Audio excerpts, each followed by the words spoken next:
பேர் என் பேர் விநாயகமூர்த்தி. விநாயகமூர்த்தி ஃபிசியோதெரபிஸ்டாக இருக்கிறேன். இயன்முறை மருத்துவம். மருத்துவம். இது வந்து சென்னையில் எங்கே இருக்கீங்க? சென்னையில் கோட்டூர்புரத்தில் இருக்கிறேன். கோட்டூர்புரத்தில் இருந்து நீங்கள் பார்க்கக்கூடிய உங்களை அணுக வேண்டிய முகவரி அது வரும்போது கோட்டூர்புரம் தான். கோட்டூர்புரத்தில் வந்து ஃபோன் பண்ணால் போதுமா?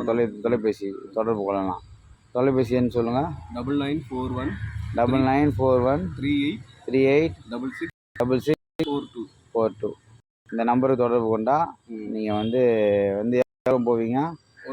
என்னை சுற்றி 5 கிலோமீட்டர். ஆமாம், மந்தவெளி, மயிலாப்பூர், இந்த அடையாறு, திருவான்மையூர், சேப்பட்டை, கிண்டி சுற்று வட்டாரத்துலாம் போவீங்க. இப்போ உங்களுக்கு திடீர்னு உங்கள் கிளைண்ட்டே ஒரு சொந்தக்காரங்க யாராவது தூரமாக இருக்காங்க, தாம்பரம் இந்த மாதிரி ஆவடி இந்த சைட்லாம் இருக்காங்க, பண்ணாக்கூட உங்கள் வட்டாரத்தில் உதவி செய்ய கண்டிப்பாக அது வந்து லிங்க் பண்ணி தருவீங்க. அதான் ஒரு ஹெல்ப்பு தான். ஏன்னா உங்களோட பார்த்து உங்கள் மேலே ரொம்ப பிரியமாக இருக்கும். உங்களால் பயனடைஞ்சவங்க இருப்பாங்க, அவங்க சொந்தக்காரங்க நண்பர்கள் ஏதாவது பாதிக்கப்பட்டாங்கன்னா அவங்களுக்கு மாதிரி லிங்க் தந்துடுங்க. அந்த மாதிரி உங்களுக்கு தொழில்முறை ஆள் இருக்காங்க. ரொம்ப நன்றி. உங்களோட இதுக்கு மக்களை பயன்படுத்தி கொள்ளுங்கள். ஃபிசியோதெரபிஸ்ட்டு விநாயகமூர்த்தி. நன்றி, வணக்கம்.